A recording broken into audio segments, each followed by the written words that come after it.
Integral number, और ई क्या है, charge on electron, charge on an electron. तो अब इसको डिफिनीशन है, तो क्योंकि ये बोर्ड में आता है 2 मार्क्स का क्वेश्चन होता है, ठीक है। What do you mean by quantization of charge, what do you mean by quantization of charge, आवेश के क्वांटमीकरण से क्या समझते हैं। तो देखिए कैसे इसको याद रखते हैं। तो ये क्या हमने बताया, charge on the body, an क्या बताया हमने, इंटीग्रल नंबर, और ई क्या बताया हमने, charge of an electron, charge of an electron. अब देखो डिफिनीशन कहता क्या है, according to quantization of charge, according to quantization of charge, charge on the body, charge on the body is equal to integral multiple of charge of an electron, charge of an electron. फिर से एक बार देख लीजिएगा definition कैसे याद रखना है, ठीक है। तो according to quantization of charge, according to quantization of charge, the charge on the body, the charge on the body is equal to integral multiple of charge of an electron, of charge of an electron. Clear.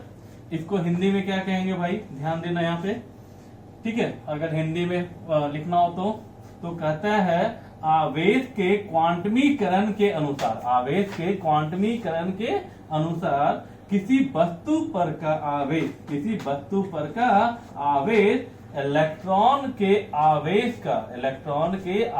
का पूर्ण गुणज होता है, electron के आवेश का पूर्ण गुणज होता है। क्लियर।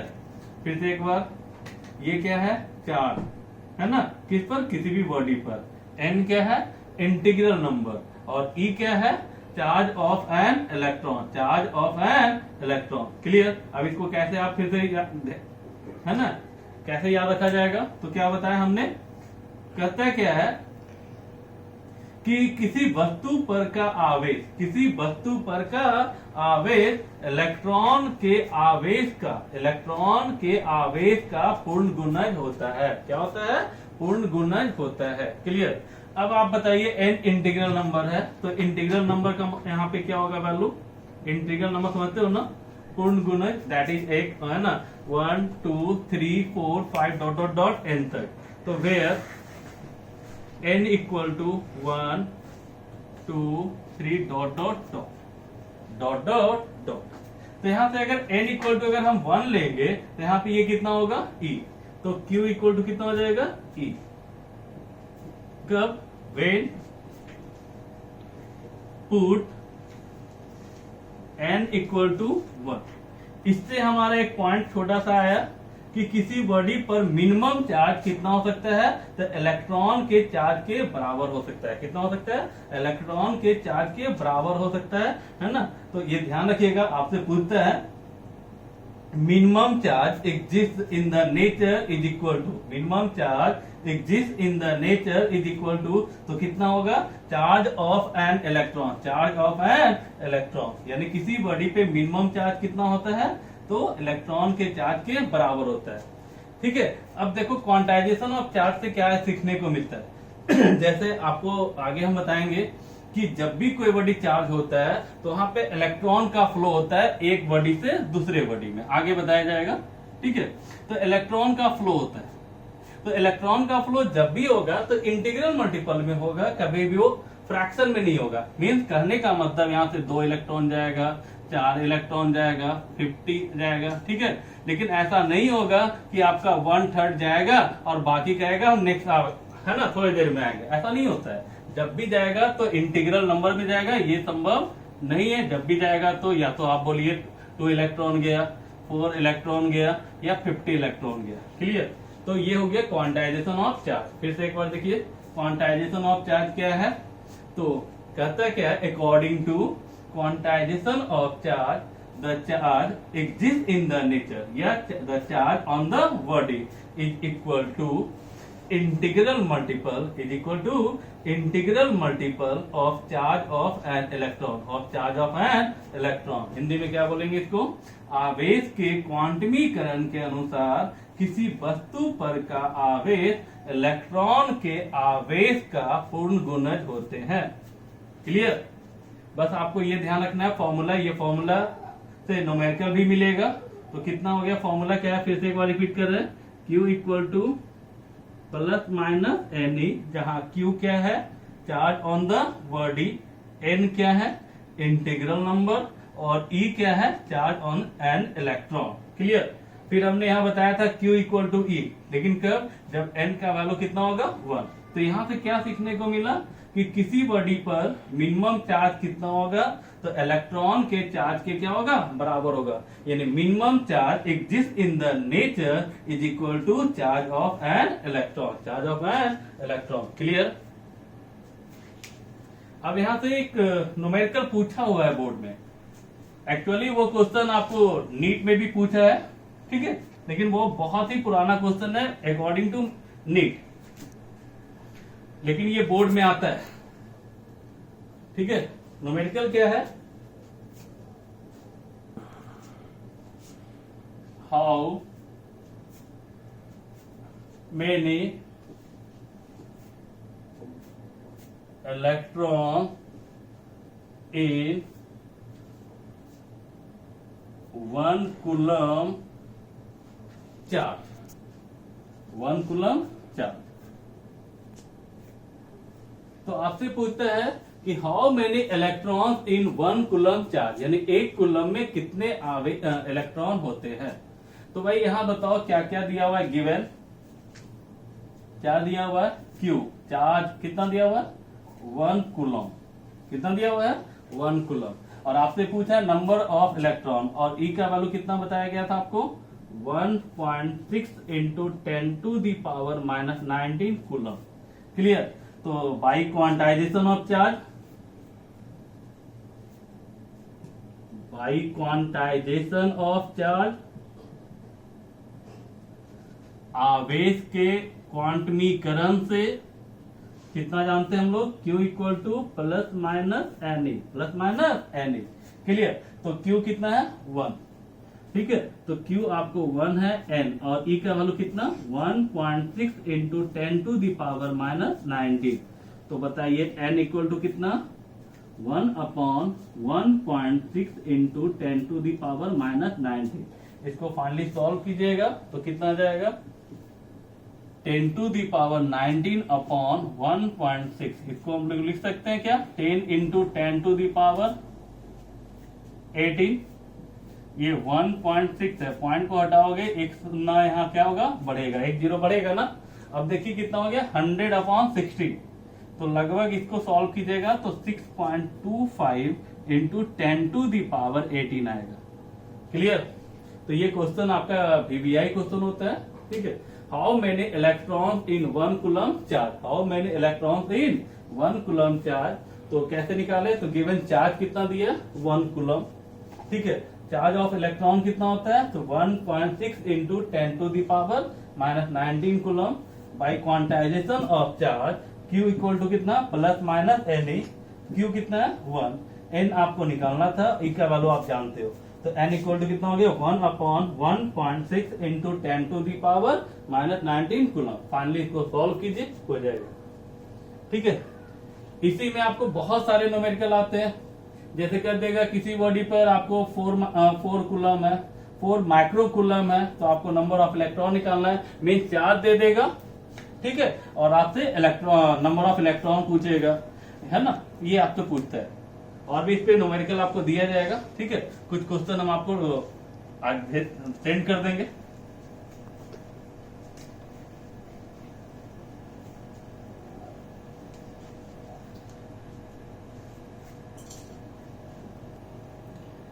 चलिए, यहां तक हो गया। अब देखिए चार्ज का और भी बेसिक प्रॉपर्टी है। ठीक है, सबसे पहले यहाँ पे आप देखते क्या है कि चार्ज का बेसिक प्रॉपर्टी में तो आपको कुछ इंपॉर्टेंट प्रॉपर्टीज हम आपको बताते हैं, है ना। जैसे कि यहाँ पे आपका एक पॉइंट है कि जब भी कोई चार्ज रेस्ट में होता है तो वो प्रोड्यूस क्या करता है, ठीक है, वो क्या प्रोड्यूस करेगा। तो ये क्वेश्चन पूछा हुआ भी है आपको बोर्ड में, बिहार बोर्ड में पूछा गया है कि a stationary charge produce, option A electric field, option B magnetic field, option C both, and option d none of these. Clear. अब देखो क्या होगा, तो कोई भी चार्ज अगर रेस्ट में हो, कोई भी चार्ज अगर रेस्ट में हो तो वो सिर्फ क्या प्रोड्यूस करता है, वो सिर्फ और सिर्फ प्रोड्यूस करेगा इलेक्ट्रिक फील्ड। क्या प्रोड्यूस करेगा, इलेक्ट्रिक फील्ड। लेकिन कब, जब चार्ज क्या हो, रेस्ट में हो, जब चार्ज क्या हो, रेस्ट में। लेकिन अगर चार्ज आपका क्या हो, मोशन में हो, मूव कर रहा हो। मूव करने का जानते हो दो केस होता है, एक uniformly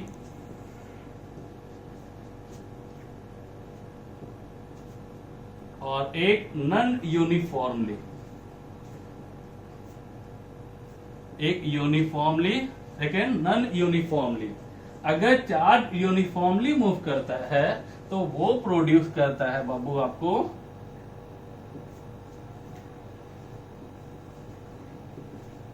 electric field and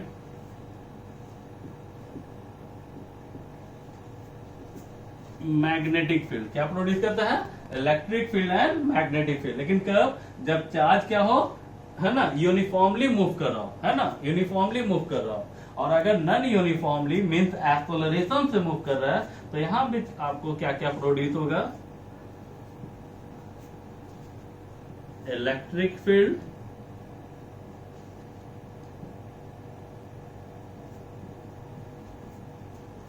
magnetic field and EMW। EMW means electromagnetic wave. Electromagnetic wave, विद्युत चुंबकीय तरंग। तो यहां से आपको तीन ऑब्जेक्टिव पॉइंट निकला। क्या क्या, कि अगर कोई चार्ज रेस्ट में है तो क्या प्रोड्यूस करेगा, तो only electric field, only electric field. अगर चार्ज यूनिफॉर्मली मूव कर रहा हो, तो मूव कर रहा हो तो यूनिफॉर्मली हो तो आपको मूव करेगा तो क्या होगा, इलेक्ट्रिक फील्ड और magnetic field. Clear.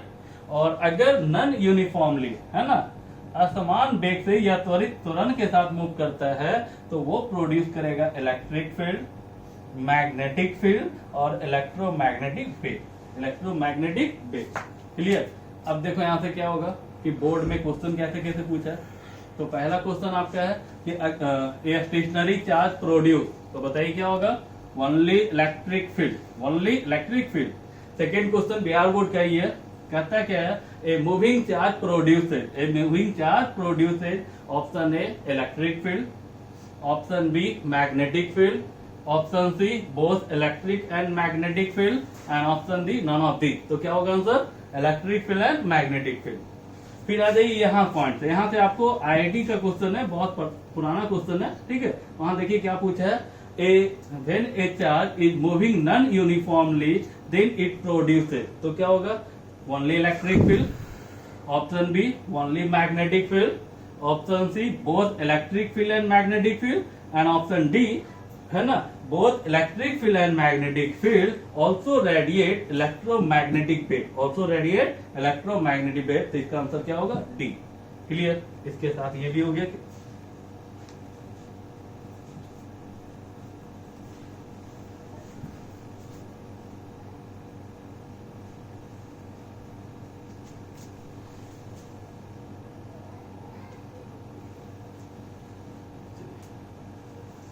Next point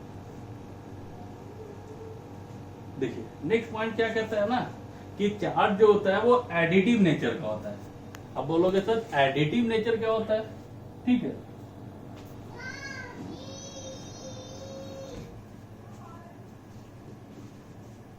charge is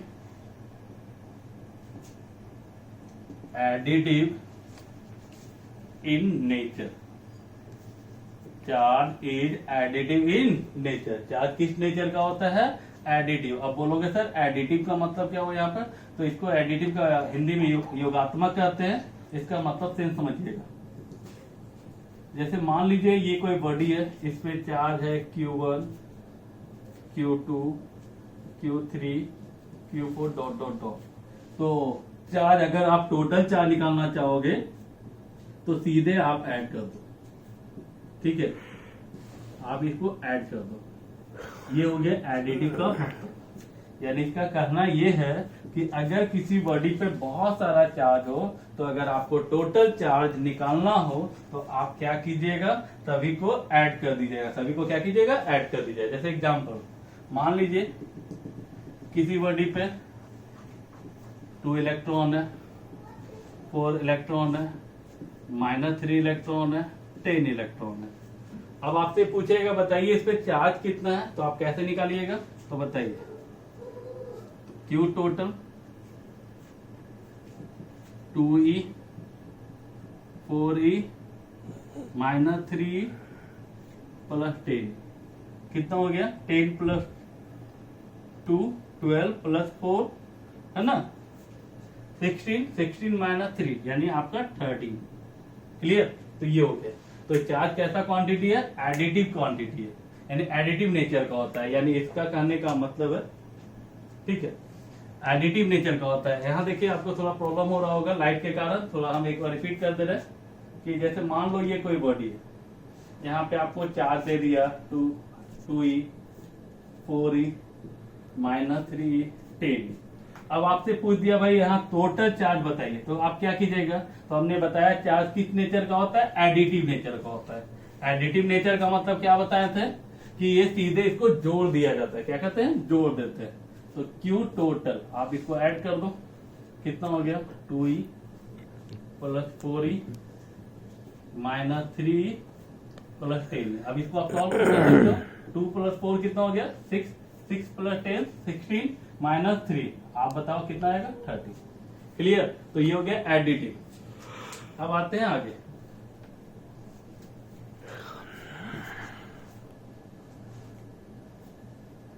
देखिए नेक्स्ट क्या कहता है कि चार्ज जो होता है वो कंजर्व क्वांटिटी होता है। चार्ज कैसा क्वांटिटी होता है, conserve.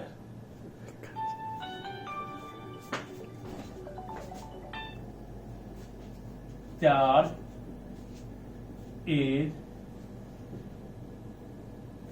Conserve quantity. Conserve quantity मतलब आवेश एक संरक्षित राशि होता है ना। कंजर्व का मतलब समझते हो जो उसमें कोई परिवर्तन ना हो, कोई चेंजिंग ना हो, लॉस ना हो, ठीक है। तो जैसे मान लो ये कोई बॉडी है, ठीक है, तो जो चार्ज इसके पहले था, ठीक है, और बाद में भी वही चार्ज इस पे रहता है। जैसे मान लीजिए एग्जांपल हम आप यहाँ पे क्या याद रखना है कि इसमें इनिशियल चार्ज जो होगा और फाइनल चार्ज होगा किसी बॉडी का सिस्टम का, वो क्या होगा, कंजर्व होगा, ठीक है। तो ये हो गया कंजर्व का मतलब। कंजर्व का मतलब क्या हो गया कि इनिशियल चार्ज और फाइनल चार्ज क्या होता है, बराबर होता है, यानी चार्ज में किसी तरह का कोई लॉस यहाँ पे नहीं होगा, ठीक है। तो चार्ज कैसा क्वांटिटी होता है, कंजर्व क्वांटिटी होता है, यानी Q initial equal to Q final. आगे जब हम आपको चार्ज बताएंगे ना, तो उसमें आपको ये क्लियर कर देंगे कि चार्ज कैसे कंजर्व क्वांटिटी होता है।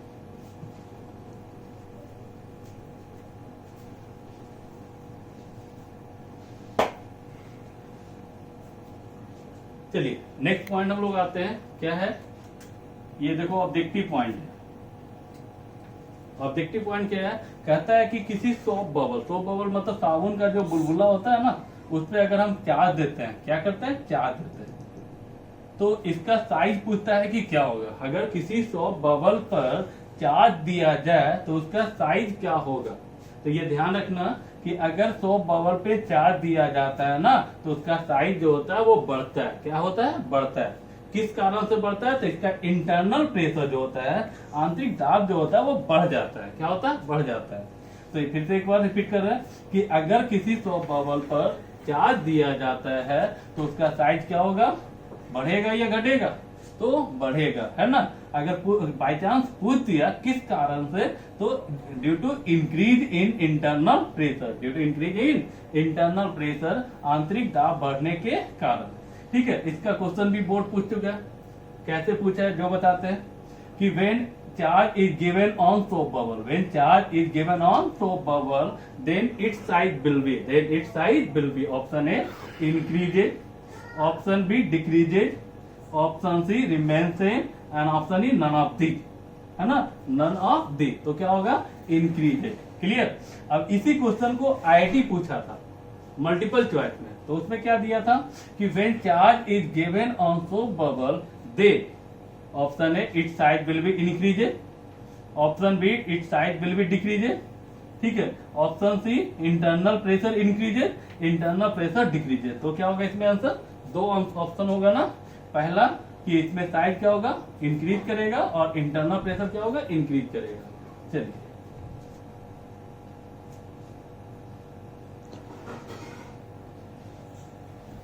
नेक्स्ट, अब देखिए क्या होता है। नेक्स्ट पॉइंट हम आपको यहां पे बता रहे हैं कि अगर जैसे बॉडी आप लोग का होता है दो तरह का, एक कंडक्टर मान लीजिए और एक इंसुलेटर मान लीजिए। तो मान लीजिए कि कोई ये कंडक्टर है, ठीक है, और ये इंसुलेटर है। ये कंडक्टर है और ये क्या हो गया, इंसुलेटर। तो इसमें आपसे पूछता क्या है कि अगर इसको चार्ज हम दे दिए तो भाई चार्ज कहाँ रहेगा। तो कंडक्टर पे अगर चार्ज दिया जाता है ना तो सरफेस पे आ जाता है। कहाँ जाता है, सरफेस पर। क्लियर, यानी जब कंडक्टर को चार्ज दिया जाता है तो चार्ज कहाँ आ जाता है, सरफेस पर।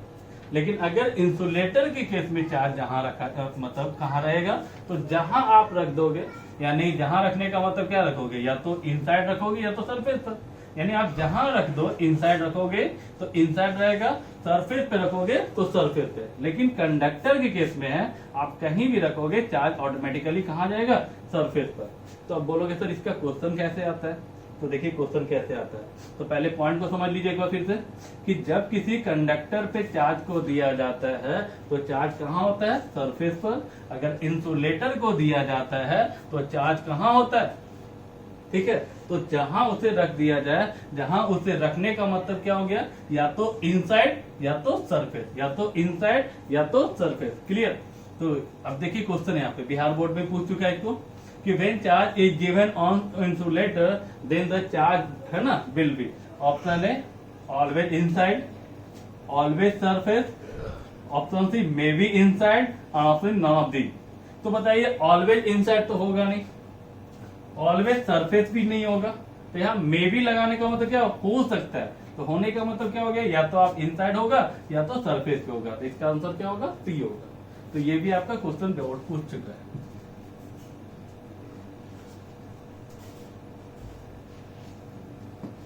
नेक्स्ट, अब देखिए कहता है कि अगर कोई किसी इरेगुलर बॉडी पर, इरेगुलर बॉडी का मतलब